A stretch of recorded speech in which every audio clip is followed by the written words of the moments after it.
Nunca voy a olvidar aquella noche de Navidad. La mesa estaba llena, el pavo en el centro, las luces parpadeando en el arbolito que yo mismo había adornado con mis nietos, y el murmullo de las conversaciones mezclado con risas. Todo parecía en orden hasta que de pronto, en medio de un silencio breve, mi nuera me miró fijamente, y con una voz cargada de desprecio, soltó esas palabras que me atravesaron como un cuchillo. Viejo asqueroso. Nadie reaccionó. Nadie se levantó a decirle algo. Es más, escuché algunas risitas apagadas, incluso de mi propio hijo. Yo sentí un calor subir desde el pecho hasta la cara, pero no dije nada. Me levanté despacio, dejé mis cubiertos sobre el plato intacto y, sin mirar a nadie, caminé hacia la puerta. Así terminó aquella cena que debería haber sido de unión, y terminó siendo el inicio de una herida que no cicatrizará jamás. Escucha esta historia hasta el final, y dime qué harías tú en mi lugar. Y cuéntame también desde qué ciudad me estás escuchando, porque quiero saber hasta dónde llega este viejo con su verdad. Esa noche caminé por el patio de mi casa con las luces de Navidad todavía encendidas y los villancicos sonando desde una radio vieja. El aire frío me golpeaba el rostro, pero no era el clima lo que me hacía tiritar, era la humillación. Me quedé sentado en la banquita de cemento que yo mismo había construido hace tantos años, cuando mis hijos eran pequeños y jugaban alrededor mientras yo mezclaba arena y agua. Esa banca había aguantado lluvias, soles, inviernos, pero nunca había sostenido a un hombre tan roto como yo en ese instante. Recordé a Mercedes, mi difunta esposa, y me pregunté qué pensaría ella si hubiera visto a su nuera llamarme así delante de toda la familia. Me la imaginaba frunciendo el ceño y diciendo con su voz firme: «Eduardo, vos no tenés por qué aguantar esas cosas». Pero ella ya no estaba, y yo estaba solo frente a la falta de respeto más grande que me habían hecho en la vida.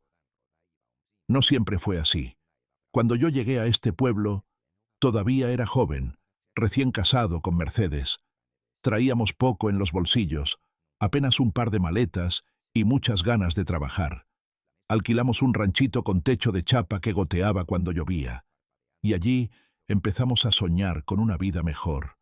Conseguí trabajo como albañil en una obra pública, y desde el primer día sentí que había nacido para eso. Levantar paredes, medir, cortar, poner ladrillos uno sobre otro hasta que tomaran forma de hogar. Mercedes lavaba ropa ajena para ayudarme con los gastos, y entre los dos hacíamos rendir hasta la última moneda. La fe también nos sostuvo, porque cada domingo íbamos a misa y pedíamos lo mismo: salud y trabajo. Eso era lo único que necesitábamos para salir adelante. Con los años, poco a poco, juntamos lo suficiente para comprar este terreno donde ahora se levanta la casa que tanto me costó. Recuerdo bien el día que firmamos la escritura. Mercedes lloraba de emoción, y yo prometí que esa tierra iba a tener una casa firme, de esas que aguantan generaciones. No teníamos arquitectos ni ingenieros, solo mis manos, mis ganas y algún vecino que venía a dar una mano los fines de semana. Trabajaba en la obra durante el día, y al caer la tarde venía hasta acá. Encendía una lámpara a querosén y seguía construyendo hasta que el cansancio me vencía. Las manos se me llenaban de callos, la espalda se me doblaba de tanto cargar bolsas de cemento, pero yo seguía, porque tenía un sueño: darle a mi familia un techo digno. Cuando nació mi hijo Andrés, las paredes ya estaban levantadas hasta la mitad. Yo me quedaba mirándolo dormir en una cuna improvisada, mientras Mercedes me decía: «Eduardo, este niño va a crecer sabiendo lo que es el sacrificio». Y así fue. Andrés creció viéndome dejar el alma en cada ladrillo, viéndome salir a las 5 de la mañana con la lonchera bajo el brazo, viéndome volver tarde con las botas cubiertas de barro y la frente llena de sudor. Pero nunca me quejé. Al contrario, siempre me sentí orgulloso, porque sabía que todo ese esfuerzo tenía un sentido. Y aunque muchas veces nos tocó comer frijoles con tortillas día tras día, jamás dejamos que faltara un plato en la mesa ni que el niño pasara frío. Con los años terminé la casa, una construcción sencilla, de paredes gruesas y techo firme, con un taller al fondo donde me dedicaba a la carpintería en mis ratos libres. Mercedes adornaba el jardín con macetas y flores de colores, y yo pintaba cada verja con cuidado. No era una casa lujosa, pero era nuestra, levantada con sudor y con amor. En esa casa celebramos cumpleaños, bautismos, navidades alegres, esas en las que la familia se sentaba a la mesa a cantar villancicos, mientras los niños corrían con las caras manchadas de chocolate. Esos recuerdos me sostenían, hasta que poco a poco la vida empezó a cambiar. Mercedes se enfermó cuando Andrés ya era un joven adulto. El cáncer nos cayó como un rayo en medio de un día soleado.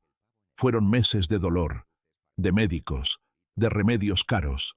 Yo trabajaba de día y la cuidaba de noche. No me importaba no dormir. Lo único que quería era que ella no sintiera que estaba sola en ese camino. Y cuando finalmente se fue, yo sentí que una parte de mí se moría también. Andrés estuvo presente, claro, pero yo fui quien sostuvo su mano hasta el último suspiro.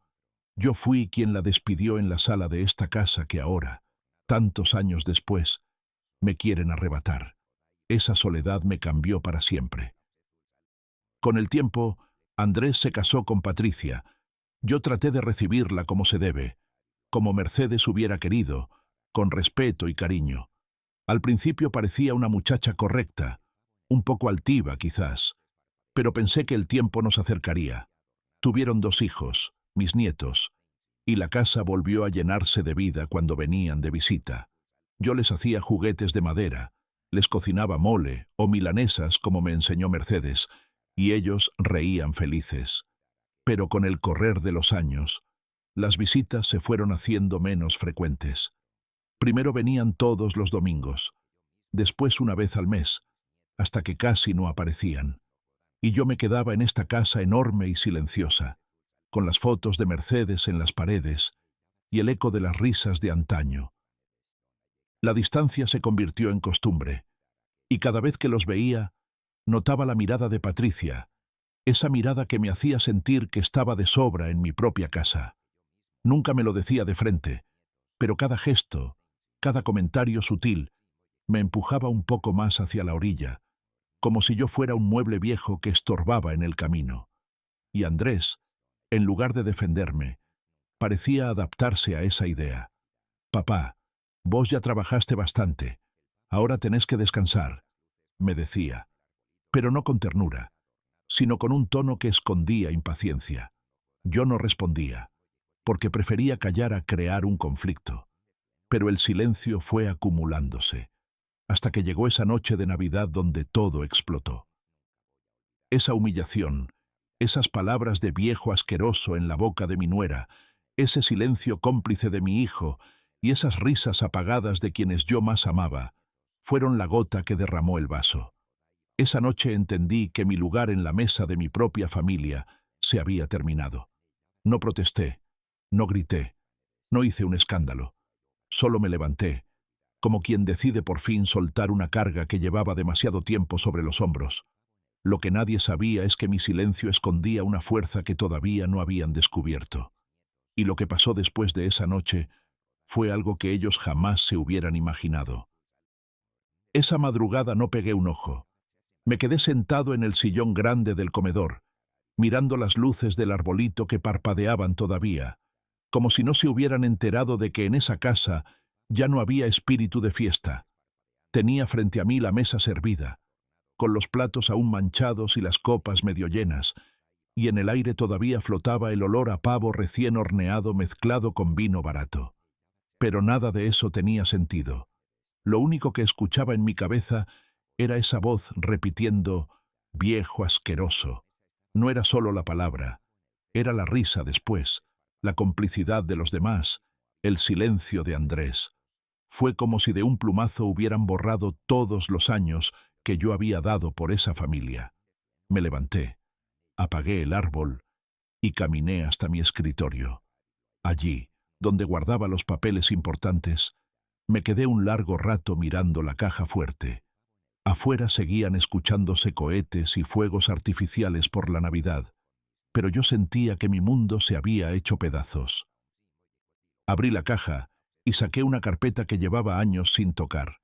En ella estaban mis ahorros, algunos títulos de propiedad, papeles que había acumulado a lo largo de mi vida con la paciencia de quien nunca gasta en lujos, pero tampoco desperdicia una oportunidad. Mientras revisaba cada documento, recordé los años en que me rompí el lomo para guardar ese dinero. Cuando los demás se daban un gusto en el bar del pueblo, yo me llevaba a Mercedes a caminar por la plaza y nos sentábamos con un helado sencillo. Cuando algún compañero se compraba un coche nuevo, yo seguía arreglando mi camioneta vieja con mis propias manos. Todo lo que fui guardando tenía un único fin: asegurar el futuro de mi familia. Y sin embargo, en ese instante, me di cuenta de que esa familia ya no me veía como parte de su futuro. Me quedé mucho tiempo pensando. El reloj marcaba las 3 de la mañana y yo seguía con los papeles sobre la mesa. Pensaba en mis nietos, en lo mucho que los quería, en lo injusto que sería que ellos cargaran con la soberbia de sus padres. Pensaba también en Mercedes, en cómo siempre me decía: Eduardo, el respeto no se negocia. Y sentí que había llegado el momento de demostrar que tenía razón. No podía seguir callando. No podía seguir aceptando migajas de cariño fingido. Algo dentro de mí se encendió esa noche. Una fuerza que pensé que había perdido con los años, pero que en realidad solo estaba dormida, esperando el instante adecuado para despertar. Al amanecer salí al patio. El aire fresco me limpió un poco la cabeza. El gallo del vecino cantaba como todos los días, indiferente a mi tormenta. Me preparé un mate, me senté en la banquita de cemento y decidí que no iba a dejar que me arrinconaran como a un perro viejo. Yo no era un estorbo. Yo no era un mueble que se podía cambiar de lugar. Yo había construido esa casa ladrillo por ladrillo. Había levantado esa familia con sacrificio. Había enterrado a mi esposa en ese mismo suelo. Y si me querían tratar como un despojo, entonces les iba a demostrar que todavía tenía voz y que esa voz podía cambiarlo todo. Pasaron unos días después de aquella Navidad y la rutina parecía volver a la normalidad. Pero yo ya no era el mismo. Andrés venía de vez en cuando, siempre con Patricia, y yo notaba cómo ella me miraba con esos ojos de triunfo, como diciendo: «Ya no tenés fuerzas, viejo». Pero se equivocaba. Yo no hacía escándalo, no respondía a sus provocaciones, solo asentía y los dejaba hablar. Mientras tanto, en mi cabeza iba tejiendo un plan. Tenía claro que las palabras no servían de nada. Si quería que entendieran, tenía que hablarles en un idioma que ellos sí respetaban: los hechos. Recuerdo un domingo a la tarde, cuando vinieron a almorzar con los chicos. Yo había preparado guiso de lentejas, ese que tanto le gustaba a Andrés cuando era chico. Serví los platos, pero noté que Patricia apenas probó un bocado y luego dejó la cuchara. Hizo un comentario sobre lo pesado que era ese tipo de comida. Y Andrés, en lugar de recordarle cuántas veces se había comido 2 platos enteros en su infancia, simplemente la apoyó. Yo no dije nada, solo los miré. Mis nietos, en cambio, comieron felices, mojando el pan en el guiso y riéndose entre ellos. Esa escena me partió el corazón y al mismo tiempo me dio una certeza. No podía dejarles el futuro en manos de padres que no sabían valorar ni un plato de comida preparado con amor. Esa noche volví a abrir la carpeta de papeles. Me sentí más decidido que nunca. Había llegado el momento de usar todo aquello que había guardado en silencio durante años. No para mí, no para darme lujos a esta altura de la vida, sino para algo mucho más importante. Esa Navidad había marcado un antes y un después. Ellos creían que podían humillarme sin consecuencias, pero yo ya tenía claro que no iba a permitirlo. El verdadero regalo de esas fiestas sería algo que no se abría con moño ni se ponía bajo el árbol, sino una lección que quedaría grabada en sus vidas para siempre. Los días siguientes fueron una mezcla de calma aparente y de tormenta interior. Yo seguía mi rutina como si nada hubiera pasado. Barría el patio, regaba las plantas que Mercedes había dejado en macetas alineadas junto a la pared. Salía al mercado los martes a comprar verduras frescas. Saludaba a los vecinos como siempre. Desde afuera, Cualquiera pensaría que mi vida seguía igual, pero dentro de mí se estaba gestando un cambio profundo. Ya no miraba mi casa con los mismos ojos. Cada ladrillo, cada ventana, cada clavo de la carpintería que había hecho yo mismo, se me aparecía como un testigo silencioso de mi esfuerzo, pero también de la traición que se había cometido en esa mesa de Navidad. Me costaba entrar al comedor, porque todavía escuchaba ese eco venenoso de viejo asqueroso, y cada vez que lo recordaba, me apretaba el pecho una mezcla de rabia y tristeza que apenas podía contener. Andrés apareció un par de veces esos días, siempre acompañado de Patricia. Ella traía esa sonrisa falsa que yo ya conocía bien, esa sonrisa que no tocaba los ojos. «¿Cómo está, suegro?», me preguntaba como si nada hubiera pasado. Yo le respondía con cortesía, pero por dentro hervía. Andrés hablaba de su trabajo, de los problemas de la oficina, como si la humillación de Navidad no hubiera existido. Ni una disculpa, ni una palabra para reconocer lo sucedido. Era como si el silencio pudiera borrar lo ocurrido, pero yo sabía que no, porque había palabras que se clavan en el alma y ya no se arrancan jamás. Mis nietos, inocentes, corrían por la casa, subían al taller a mirar las maderas y me pedían que les hiciera algún juguete nuevo. Eran los únicos que todavía me hacían sentir vivo, los únicos que no habían cambiado su mirada hacia mí. Una tarde, mientras Patricia hablaba por teléfono en la cocina creyendo que nadie la escuchaba, la oí decir algo que me confirmó lo que ya sospechaba. «Este viejo ya no aguanta mucho. Vas a ver que tarde o temprano vamos a quedarnos con la casa. Y cuando eso pase, lo primero que voy a hacer es tirar todos esos muebles horribles y cambiar el comedor entero». Sentí que se me helaba la sangre. No era solo una falta de respeto. Era un plan calculado, como si yo fuera un obstáculo a remover para quedarse con lo que tanto me costó. Andrés entró en ese momento y ella cortó la llamada rápido, pero yo ya había escuchado suficiente. Esa misma noche tomé la decisión final. No iba a esperar ni un día más. Era hora de poner en marcha todo lo que había planeado en silencio durante tantos años. Me levanté al día siguiente antes de que saliera el sol. Preparé café. Me puse la camisa limpia que siempre guardaba para ocasiones especiales y salí con paso firme hacia el centro del pueblo. Caminé por las calles empedradas mientras saludaba a los vecinos que me conocían de toda la vida. Algunos me miraban extrañados porque no era habitual que yo saliera tan temprano y tan elegante. Llegué primero al banco. Conocía al gerente desde hacía años, un hombre serio, de bigote canoso, que me atendió en su despacho. Le pedí que revisara mis cuentas, que me mostrara todos los extractos, y le hice una solicitud que lo dejó sorprendido. «Don Eduardo, ¿está seguro de lo que me pide? Es una suma considerable». Lo miré a los ojos y le respondí con calma: «Más seguro que nunca. A mi edad no se hacen movimientos a la ligera, y créame, sé muy bien lo que hago». Después fui a la notaría, donde ya me esperaba un abogado que había conocido en una obra muchos años atrás. Un hombre discreto, de pocas palabras, pero eficiente. Le expliqué mi situación familiar sin adornos, sin exagerar, simplemente la verdad. Él escuchó en silencio, tomando notas, y cuando terminé me dijo: «Don Eduardo, usted tiene todas las de ganar. Esta casa es suya, sus propiedades son suyas, nadie puede sacárselo. Pero si lo que quiere no es pleito sino justicia, podemos hacer algo mucho más inteligente». Y entonces empezamos a preparar papeles que cambiarían para siempre el destino de mi familia. Cada firma que estampaba me daba una sensación extraña, como si con cada trazo de la pluma estuviera cerrando una etapa de mi vida y abriendo otra que jamás imaginé.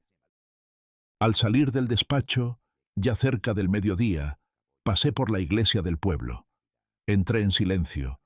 Me senté en el mismo banco donde me había arrodillado tantas veces con Mercedes, y me quedé mirando el altar. No fui a pedir nada, ni siquiera a rezar. Fui a agradecer. Agradecer porque, a pesar de todo, todavía tenía fuerzas para defender mi dignidad. Porque no todos llegan a viejo con la oportunidad de alzar la voz y hacerse respetar. Me quedé allí un buen rato, en paz. como si la decisión que había tomado me hubiera quitado un peso enorme de encima. Cuando salí, el sol brillaba fuerte, y yo sabía que nada volvería a ser igual. Los días que siguieron fueron extraños, como si el mundo entero siguiera su curso normal, mientras yo caminaba con un secreto guardado bajo el brazo. Afuera todo parecía igual. Los vecinos barriendo la vereda, los niños jugando en la plaza, los vendedores del mercado ofreciendo frutas y pan fresco. Pero dentro de mi casa había un silencio nuevo, distinto, un silencio cargado de espera. Yo seguía mis rutinas para no levantar sospechas. Cocinaba mis guisos, lijaba alguna tabla en el taller, regaba las macetas que Mercedes había plantado, pero por dentro sentía una mezcla de ansiedad y serenidad, como el hombre que sabe que está a punto de dar un paso del que no hay regreso. Andrés y Patricia venían a visitarme con más frecuencia de lo normal. No lo hacían por cariño, eso lo tenía claro. Venían a tantear, a revisar, a asegurarse de que yo seguía siendo el mismo viejo manso que se dejaba llevar. Patricia recorría la casa con la mirada como quien mide cada rincón para imaginar reformas. Preguntaba cosas al azar, como si ya estuviera tomando posesión de lo que aún era mío. «¿Hace mucho que no arregla el techo, suegro? Se ve que tiene humedad». Yo sonreía apenas, sin responder, porque ya no necesitaba discutir. Yo sabía que sus palabras no tenían importancia frente a lo que estaba a punto de suceder. Una tarde, mientras tomábamos café, Andrés me habló con esa voz condescendiente que tanto me dolía. «Papá, vos sabés que siempre vamos a cuidarte, pero tenés que entender que uno no se puede aferrar a la casa como si fuera eterna. La vida cambia, los chicos crecen, y todos tenemos que adaptarnos». Yo lo miré largo rato sin decir nada, recordando las veces que de niño corría con las rodillas raspadas y venía a refugiarse en mis brazos, las veces que lloró cuando lo cargaba de la escuela porque se burlaban de sus zapatos gastados. Y ahora era él quien me hablaba como si yo fuera un estorbo, como si mi vida ya no tuviera cabida en la suya. En lugar de responder, le serví más café y cambié de tema. No valía la pena discutir. Pronto tendría la respuesta que merecía, y no sería con palabras. Esa noche me senté en el escritorio, abrí otra vez la carpeta con los papeles y repasé cada uno con calma. Los títulos de propiedad, las firmas del abogado, la nueva disposición de mis bienes. Todo estaba en orden. Me detuve especialmente en la parte donde figuraban mis nietos. Pensé en ellos, en lo mucho que los quería, en cómo sus abrazos eran lo único sincero que quedaba en medio de tanta hipocresía.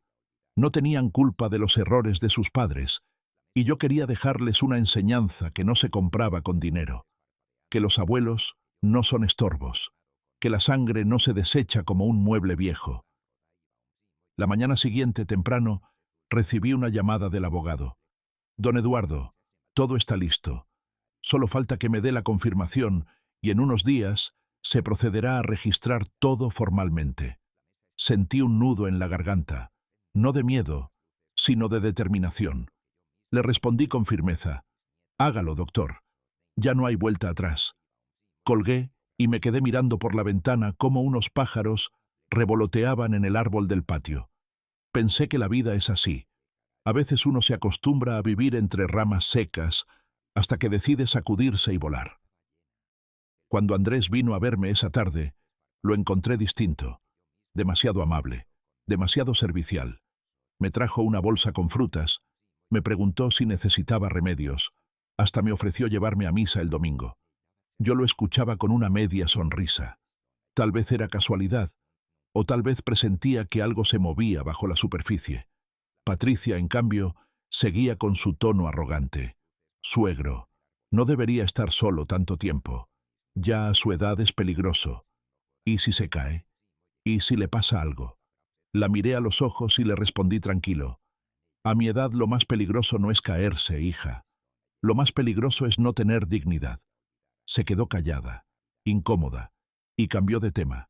Andrés fingió no haber escuchado. Esa noche dormí mejor que en muchos años. Sentí que, por primera vez en mucho tiempo, tenía el control de mi vida. Sabía que el golpe más fuerte todavía estaba por venir, pero ya no tenía miedo, porque había entendido algo que me había llevado 70 años aprender. No se trata de cuánto construiste para los demás, sino de cuánto te respetaste a ti mismo. Y yo estaba a punto de recuperar ese respeto de una forma que mi hijo y su esposa nunca olvidarían. La tensión empezó a sentirse como un aire espeso en la casa. Yo lo notaba en cada visita de Andrés y Patricia, en cada gesto contenido, en cada palabra dicha con cautela. Era como si sospecharan que algo estaba por suceder, aunque no podían imaginar qué. Y yo, en silencio, me dedicaba a observarlos como quien mira un juego en el que ya conoce el final. A veces me preguntaba si de verdad eran conscientes del daño que me habían hecho, o si lo justificaban con esas excusas baratas de «es por tu bien, papá, queremos lo mejor para vos». Pero cada vez que escuchaba esas frases, recordaba la voz de Mercedes en mi memoria diciéndome «Eduardo, nunca aceptes un desprecio disfrazado de cariño». Y así me mantenía firme. Un domingo, llegaron con los chicos para almorzar. Yo había preparado pollo al horno con papas, una de esas comidas sencillas que siempre me salieron bien. Los nietos se abalanzaron sobre la mesa con alegría, pero noté que Patricia apenas probó un bocado y enseguida comentó que el pollo estaba un poco seco. Andrés, en lugar de callarla o recordarle que yo había cocinado con el corazón, le dio la razón. «Sí, papá, capaz que te pasaste de horno». Sentí un nudo en la garganta, pero me tragué la respuesta. Los miré en silencio, mientras mis nietos comían con entusiasmo. Y ahí entendí que no importaba lo que hiciera, ellos siempre iban a encontrar la forma de minimizarme, de hacerme sentir que ya no servía. Pero esa comida no fue un fracaso. Fue la confirmación de que estaba haciendo lo correcto al preparar mi plan. Esa tarde, después de que se fueron, me quedé recogiendo los platos solo. Miré la mesa vacía y recordé aquellas épocas en las que Mercedes y yo nos reíamos mientras servíamos el guiso a los vecinos, cuando la casa estaba llena de voces agradecidas, cuando Andrés todavía era un niño que me decía «Gracias, papá», por cualquier cosa. El contraste era tan grande que me dolió el pecho, pero no lloré, ya no, porque el dolor con los años se convierte en algo más fuerte, en coraje, y yo estaba decidido a usarlo. Un par de días después, recibí la visita del abogado en mi propia casa. Traía una carpeta gruesa con todos los papeles listos. Nos sentamos en la mesa del comedor, esa misma donde había escuchado el insulto de Navidad, y firmé uno por uno los documentos. El abogado me miró serio y me dijo: «Don Eduardo, después de esto ya no habrá vuelta atrás. ¿Está seguro?». Yo asentí sin dudar. «Doctor, cuando un hijo te falta el respeto de esa manera, ya no se trata de herencia ni de bienes, se trata de dignidad, y eso no se negocia».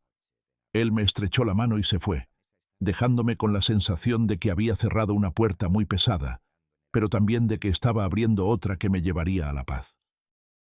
Lo curioso es que mientras yo firmaba papeles para asegurar mi futuro y el de mis nietos, Andrés y Patricia seguían actuando como si ya fueran dueños de todo. Un jueves llegaron con una valija en la mano. «Papá, te traje esto para que vayas guardando tus cosas, así no se te acumula trabajo a último momento». Patricia sonreía mientras abría los cajones de la cómoda, como si ya estuviera eligiendo qué quedarse. Yo la miré sin decir nada. Andrés, con tono amable, agregó: «En el geriátrico vas a estar mejor, papá. Más acompañado, más cuidado. Acá la casa es muy grande para vos solo». Yo apreté los labios y asentí despacio, como quien da la razón para no discutir. Pero por dentro sonreía. Ellos no tenían ni la más mínima idea de lo que se les venía encima.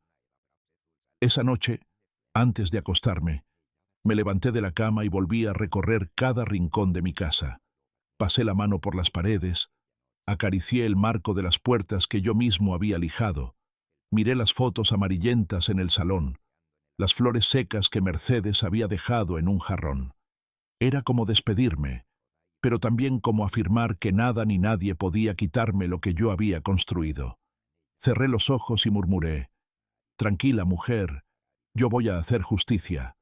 y dormí con la serenidad de quien sabe que al día siguiente la vida empezará a dar un giro inesperado.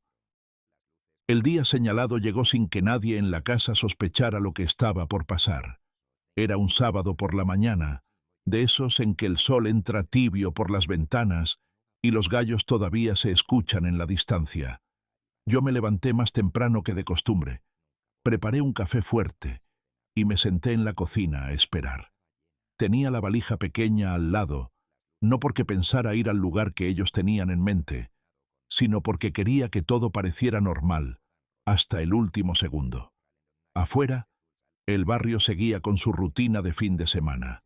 Los niños jugando en la vereda, el vecino regando el jardín, el panadero tocando la bocina de su camioneta. Nadie sabía que esa mañana estaba a punto de marcar un antes y un después en mi vida y en la de mi hijo. A las 9 en punto llegó Andrés con Patricia y los chicos. Él con una sonrisa forzada, ella con esa actitud de dueña de casa que tanto me hervía la sangre. «Papá, ¿listo? Hoy es el gran día», me dijo Andrés, mientras dejaba la valija que él mismo había traído la semana anterior junto a la puerta. Los niños me abrazaron con fuerza, preguntando por qué tenía que irme a esa casa nueva donde había otros abuelos. Se me hizo un nudo en la garganta, pero respiré hondo y les acaricié el pelo. «El abuelo los quiere mucho, no lo olviden nunca», les dije, y ellos asintieron sin entender del todo. Patricia, en cambio, se ocupaba de dar órdenes a los hombres que descargaban un camión de mudanza. «Esa mesa pónganla cerca de la ventana, el sillón grande en el salón», decía como si la casa ya le perteneciera. Andrés me apuraba con gestos. «Vamos, papá, que nos esperan a las 10 en el geriátrico». Yo asentía despacio, como resignado, aunque por dentro me hervía un fuego que ellos no alcanzaban a ver. Tomé mi valija, me detuve en el umbral y giré la vista hacia adentro. Vi a los suegros de Andrés caminando por la sala, revisando cada rincón con esa curiosidad de quien se cree dueño. Doña Carmen acariciaba las cortinas como si estuviera eligiendo si le gustaban o no, y don Roberto preguntaba por la instalación eléctrica. Tragué saliva, respiré hondo y murmuré para mí: «Adiós, casa por ahora». Nadie me escuchó.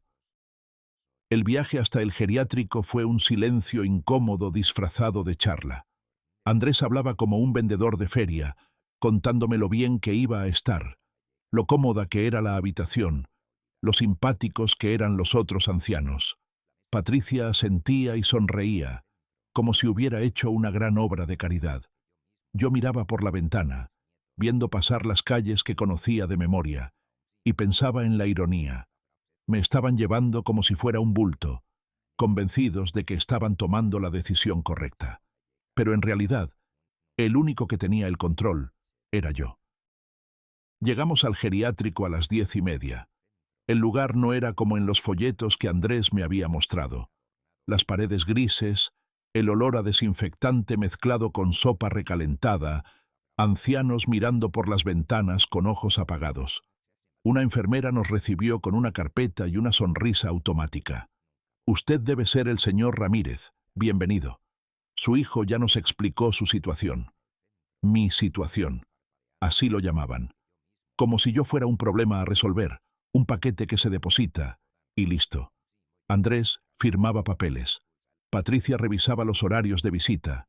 Yo, en cambio, saqué discretamente mi teléfono del bolsillo y envié un mensaje que había escrito la noche anterior.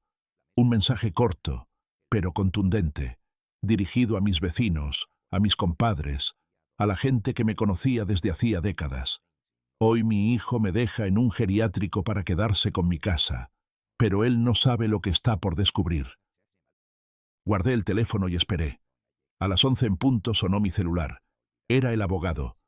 Contesté con calma. «Sí, doctor». Su voz firme me confirmó: «Don Eduardo, los papeles ya fueron entregados en su casa. Su hijo debe tenerlos en este momento». Colgué despacio y levanté la vista. Andrés todavía estaba conversando con la enfermera, sonriendo satisfecho. Me acerqué y le puse una mano en el hombro. «Hijo», le dije, «acabas de recibir algo muy importante en casa. Te recomiendo que lo leas». Me miró confundido, como cuando era niño, y no entendía la tarea de la escuela. ¿Qué cosa, papá? ¿Qué papeles? Yo sonreí apenas. Anda a casa, Andrés. Ahí vas a entender. Él buscó el celular en su bolsillo. Llamó a Patricia. Alcancé a escuchar cómo su voz del otro lado se ponía nerviosa. Andrés palideció, colgó y me miró como si me viera por primera vez. Papá, ¿qué hiciste? Lo miré fijo a los ojos y le respondí con la calma más grande de mi vida. Lo que tenía que hacer. Andrés salió casi corriendo del geriátrico, sin siquiera despedirse de mí ni mirar atrás. Patricia lo esperaba en casa, con los papeles abiertos sobre la mesa del comedor. Esa mesa donde hacía apenas unos días yo había servido pollo al horno para todos. Me lo contaron después los vecinos, porque la noticia corrió por el barrio más rápido que un chisme de feria. Dicen que los gritos se escuchaban desde la vereda. Patricia descompuesta, llorando y reprochándole a Andrés que por su culpa se habían quedado sin nada, y él, desencajado, repitiendo una y otra vez mi nombre como si no pudiera creer lo que había leído. Los suegros, que ya estaban instalando sus cosas en la casa, salieron con el rostro pálido y los ojos muy abiertos, porque se dieron cuenta en ese instante de que habían apostado a un caballo equivocado. Yo, mientras tanto, permanecía en el geriátrico, sentado en un sillón de plástico en el hall de entrada, con mi valija a un costado. La enfermera me preguntaba si quería conocer mi habitación, si necesitaba un vaso de agua, y yo sonreía tranquilo. No, señorita, estoy esperando. En mi interior sentía una calma que hacía años no experimentaba. Después de décadas de silencios, de humillaciones veladas, de gestos de desprecio, por fin había puesto un límite. Y lo había hecho a mi manera, sin gritos ni violencia, solo con la fuerza de la verdad y la paciencia de los años. A la hora del almuerzo, mi teléfono empezó a sonar sin parar. Primero fue mi compadre Raúl. Eduardo, acabo de ver a tu hijo sacando a los suegros de tu casa a empujones. Parece que se les vino el mundo abajo. Después me llamó la almacenera, alarmada. Don Eduardo, ¿usted está bien? Su nuera está llorando en la vereda. Todo el barrio la vio. ¿Es cierto que lo habían mandado al geriátrico? Y yo solo respondía con pocas palabras. Estoy bien, no se preocupe. Sabía que lo que más dolía no eran los papeles, ni el dinero, ni las propiedades. Lo que más dolía era la vergüenza pública, la mirada de los vecinos que habían sido testigos de todo. Pasaron 2 horas hasta que Andrés apareció de nuevo en el geriátrico. Venía solo, sin Patricia, sin los chicos, sin los suegros. Su cara estaba desencajada, los ojos rojos de tanto llorar o de tanta rabia. No lo sé. Se sentó frente a mí, apoyó los codos en la mesa baja y dejó los papeles que yo ya conocía sobre la superficie. Los empujó hacia mí, como si fueran pruebas de un crimen. «Papá», me dijo con la voz quebrada, «¿es verdad todo esto?» Tomé los documentos con calma, como si los viera por primera vez, y asentí despacio. Allí estaban los títulos de propiedad de los terrenos que había comprado hacía 20 años, el contrato de venta firmado esa misma semana y el comprobante del banco con la suma depositada en mi nueva cuenta. Una suma que convertía a este viejo albañil en un hombre rico. Levanté la vista y le respondí, «Sí, hijo, todo es verdad. Ese viejo inútil al que trataste de meter en un geriátrico, resulta que no era tan pobre como pensabas». Andrés se tapó la cara con las manos y empezó a sollozar. Yo lo miré en silencio, sin rencor, pero sin compasión tampoco, porque no era el momento de suavizar las cosas, era el momento de que entendiera. «Papá, yo no lo sabía», murmuró entre lágrimas, y yo le contesté, «Ese es el problema, Andrés. Nunca quisiste saber, nunca te preguntaste cómo estaba, qué hacía, qué guardaba. Nunca te importó nada más que tu comodidad y la de tu esposa, y ahora es tarde». Saqué entonces otro papel de mi bolsillo, un documento que el abogado me había preparado con sumo cuidado. Lo puse sobre la mesa y se lo empujé despacio. «Esto es lo que va a pasar con mi fortuna», le dije. Andrés lo tomó con manos temblorosas, leyó unas líneas y levantó la vista con desesperación. No, no podés hacerme esto, papá. Yo lo interrumpí. No te lo hago a vos, hijo. Esto lo hago por mí, por tu madre que en paz descanse, y por mis nietos, y porque ya era hora de ponerle un freno a tanto desprecio. Él bajó la cabeza, derrotado, y yo por primera vez en muchos años me sentí libre. Andrés se quedó mucho rato callado, mirando ese papel como si le quemara entre los dedos. Era la donación que yo había firmado. 70% de mi fortuna destinada a obras de caridad, comedores infantiles, hogares para ancianos abandonados, gente que de verdad necesitaba una mano. El otro 30%, reservado para mis nietos, pero con condiciones claras. Recién podrían tocarlo cuando cumplieran 25 años, y siempre y cuando no dejaran de visitarme al menos una vez al mes. Quise que entendieran que la verdadera riqueza no era la herencia fácil, sino el cariño y el respeto. Andrés levantó los ojos, enrojecidos, y con la voz rota me dijo, ¿y para mí qué queda, papá? Lo miré despacio, con la calma de quien ya no necesita gritar para hacerse escuchar. Para vos queda lo que elegiste, hijo. Queda el recuerdo de haber echado a tu padre de su propia casa. Queda la satisfacción de haber puesto a tus suegros en el lugar donde yo viví toda mi vida. Queda la certeza de que pensaste más en ellos que en el hombre que te crió con estas manos. Eso es lo que te queda. Sus labios temblaron como cuando era un niño, y trataba de contener las lágrimas. Pero esta vez no había rodillas donde refugiarse, no había abrazo que lo salvara de la realidad. «Papá, yo puedo cambiar», empezó a decir, pero lo interrumpí con un gesto. «No, Andrés, ya no podés cambiar lo que pasó, lo que me dijiste, lo que permitiste, lo que callaste cuando tu mujer me insultó delante de todos. Eso no se borra con arrepentimiento tardío. Yo no necesito disculpas, necesito respeto, y ese respeto lo perdiste». Él se cubrió el rostro con las manos, sollozando en silencio, como un muchacho perdido en la noche. Y yo, aunque me dolía verlo así, no me permití aflojar, porque sabía que si cedía, todo el sacrificio de estos días habría sido en vano. Al poco rato se levantó, murmurando apenas un «Perdóname, papá», y se fue. Yo me quedé solo en aquel sillón de plástico del geriátrico, con mi valija al costado. Afuera caía la tarde, y la luz anaranjada se filtraba por los ventanales, iluminando el pasillo largo donde ancianos desconocidos caminaban despacio con sus bastones. Pensé en la ironía. Me habían traído allí convencidos de que era mi destino, y sin embargo, yo estaba por empezar una vida nueva, lejos de ese lugar. Sonreí por primera vez en mucho tiempo, con la tranquilidad de quien sabe que acaba de recuperar su dignidad. Esa misma noche llamé a mi hermana Rosa, que vivía en la capital. Le conté todo lo que había pasado, aunque no hizo falta entrar en detalles.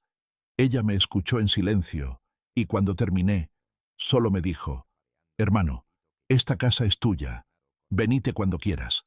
Acá nadie te va a tratar como un estorbo». Colgué con lágrimas en los ojos, pero esta vez no eran de tristeza, sino de alivio. Tenía un lugar donde empezar de nuevo, donde no me verían como un viejo inútil, sino como el hombre que siempre fui, un trabajador, un hermano, alguien digno de ser querido. Esa noche dormí en el geriátrico, pero ya no con la sensación de estar encerrado. Dormí como quien sabe que al día siguiente saldrá de allí para nunca más volver. Y mientras cerraba los ojos, escuchando el murmullo lejano de los otros internos, me prometí algo. Nunca más permitiría que nadie, ni siquiera mi propio hijo, me hiciera sentir menos de lo que valgo. Porque a mi edad, uno aprende que la dignidad no se negocia, y esa fue la lección que estaba decidido a llevar hasta el final de mis días. A la mañana siguiente, antes de que el sol terminara de asomarse, pedí a la enfermera que me dejara salir un rato al jardín del geriátrico. El aire fresco me llenó los pulmones y sentí que volvía a ser yo mismo, ese hombre que siempre había trabajado al aire libre, mezclando cemento, levantando paredes, sudando bajo el sol sin quejarse. Con la valija pequeña en la mano, caminé despacio hacia la salida.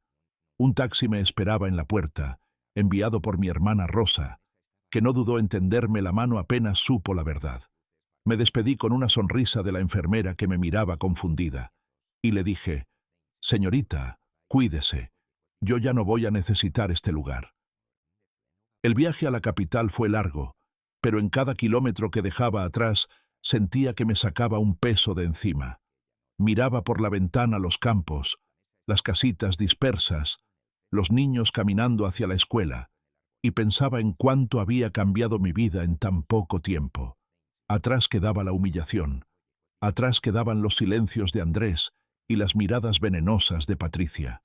Delante de mí se abría algo nuevo, desconocido, pero limpio. Me sorprendí sonriendo al recordar a Mercedes, imaginándola sentada a mi lado diciéndome: «¿Ves, Eduardo? Al final pudiste».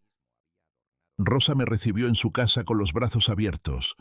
Era un hogar cálido, lleno de fotografías familiares, con olor a café recién hecho y a pan casero. Apenas crucé la puerta sentí que el alma se me aflojaba, como cuando uno llega cansado de un viaje y encuentra un lugar donde por fin puede descansar. Mi hermana me preparó un cuarto sencillo pero acogedor, con una cama limpia y una ventana que daba a un parque lleno de árboles. «Quédate todo el tiempo que quieras», me dijo, y yo supe que no hacía falta agradecerle con palabras, porque ella entendía todo. En esos primeros días en la capital, descubrí algo que había olvidado, lo que es sentirse parte de una familia de verdad. Rosa me incluía en las conversaciones, me preguntaba cómo había dormido, me servía un plato caliente sin mirarme como si estuviera gastando de más. Sus hijos, ya adultos, me recibieron con respeto y cariño, llamándome «tío Eduardo», como cuando eran chicos. Me di cuenta de que no todo estaba perdido, de que todavía existía un espacio donde yo era valorado, no por lo que tenía o dejaba de tener, sino por lo que era. Con parte del dinero de la venta de mis terrenos, compré un departamento pequeño en un barrio tranquilo. Era un edificio modesto, sin lujos, pero con una vista hermosa a una plaza donde los niños jugaban y los viejos se sentaban a charlar bajo los árboles. Lo amueblé con lo justo, sin ostentación, pero con detalles que me recordaban a Mercedes. Un florero en la mesa, un cuadro de la Virgen en la pared, unas sillas de madera que yo mismo lijé y barnicé. Ese lugar se convirtió en mi refugio, en mi nuevo hogar, un sitio que respiraba paz. Con el tiempo, empecé a hacer cosas que nunca había podido hacer mientras trabajaba sin descanso. Me anoté en un taller de carpintería para mayores, donde conocí a otros viejos con historias parecidas a la mía. Allí estaba don Facundo, un exferroviario que había sido echado por sus hijos de la casa que construyó, y que ahora hacía juguetes de madera para vender en la feria. Nos hicimos amigos enseguida, compartíamos mates en el parque y jugábamos al dominó en el club del barrio. Él me dijo una frase que se me grabó: «Eduardo, la verdadera venganza no es destruir a quienes te hicieron daño, la verdadera venganza es vivir mejor que nunca». Y tenía razón. Un día, por casualidad, acompañé a Rosa a un comedor infantil donde ella colaboraba como voluntaria. Me pidieron si podía ayudar a servir la comida, y sin darme cuenta, terminé sentado rodeado de niños que me escuchaban contar historias de cuando era albañil. Uno de ellos, un chiquito de ojos grandes, me preguntó: «¿Usted sabe hacer casas, abuelo?». Yo sonreí y le respondí: «Claro que sí, con estas manos levanté la mía». Y entonces lo vi brillar de ilusión. Ese instante me hizo comprender algo. Aunque había perdido un hijo, todavía podía ser abuelo para muchos.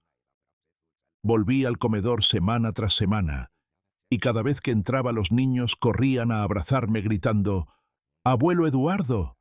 Me conmovía ver cómo esos chicos que no tenían casi nada me regalaban tanto cariño sincero, un cariño que mi propia sangre había dejado de darme. Allí encontré un nuevo sentido para mis días. Mientras en mi antigua casa todo se derrumbaba, en ese comedor yo construía algo distinto, una familia del corazón. El tiempo pasó, y mi vida empezó a tomar un rumbo que jamás hubiera imaginado. Yo, que había sido echado de mi propia casa en la noche más sagrada del año, Ahora encontraba calor y compañía en un comedor lleno de niños que me adoptaron como su abuelo. Con parte de mi dinero, ayudé a financiar meriendas para más de 200 chicos, y un rincón del comedor ahora lleva mi nombre. Rincón del abuelo Eduardo. Allí hay una mesa de madera que fabriqué con mis propias manos, rodeada de sillas pequeñas donde los niños se sientan a dibujar y a escuchar mis historias. Nunca pensé que los brazos de tantos chiquitos desconocidos me darían el abrazo que me negó mi propio hijo. Mientras tanto, las noticias del barrio me llegaban una tras otra. Los suegros de Andrés no aguantaron más de 2 semanas en mi casa. Las peleas con Patricia eran constantes. Los gritos se escuchaban hasta en la vereda. Terminaron alquilando un departamento pequeño con lo poco que les quedaba. Andrés, en cambio, se quedó solo, rodeado de paredes que le recordaban cada día lo que había perdido. Patricia lo dejó, llevándose a los chicos a vivir con sus padres, y él quedó allí, encerrado entre muebles que yo había comprado, pero vacío de todo lo que da sentido a una casa, el respeto y el amor. Pasaron meses sin saber de él, hasta que un día recibí una llamada inesperada. Era Andrés, con la voz apagada. Me dijo que estaba arrepentido, que la soledad le pesaba como una losa. «Papá, me equivoqué. Perdí a mi mujer, a mis hijos y sobre todo a vos. ¿Qué puedo hacer ahora?». Lo escuché en silencio. No le respondí con rabia ni con reproches, porque ya no los sentía. Solo le dije la verdad. «Lo que perdiste, hijo, no lo recuperás con palabras. Eso se construye con hechos, y los hechos llevan tiempo». Colgamos, y aunque me dolió, supe que ya no era yo quien debía cargar con su culpa. Hoy, a mis 74 años, vivo en mi pequeño departamento de la capital junto a Esperanza, una mujer que conocí en el comedor y que me devolvió la ternura de la compañía. Nos casamos por civil en una ceremonia sencilla, rodeados de amigos y de esos niños que me llaman abuelo. En las tardes caminamos por el parque, tomamos mate en la plaza y planificamos nuestro primer viaje juntos a las cataratas del Iguazú. Nunca creí que a esta edad podría volver a empezar, pero entendí que la vida siempre da segundas oportunidades si uno se atreve a tomarlas. Y aquí estoy, un viejo que lo perdió todo en una Navidad, pero que también lo ganó todo de otra manera. Perdí un hijo, sí, pero encontré una familia del corazón. Perdí una casa, pero gané un hogar lleno de risas sinceras. Perdí dinero, pero hallé paz. La dignidad que recuperé no tiene precio, y ahora sé que nunca es tarde para levantar la cabeza y empezar de nuevo. Y vos que escuchaste mi historia hasta el final, dime algo. ¿Qué vale más en la vida, heredar bienes o heredar valores?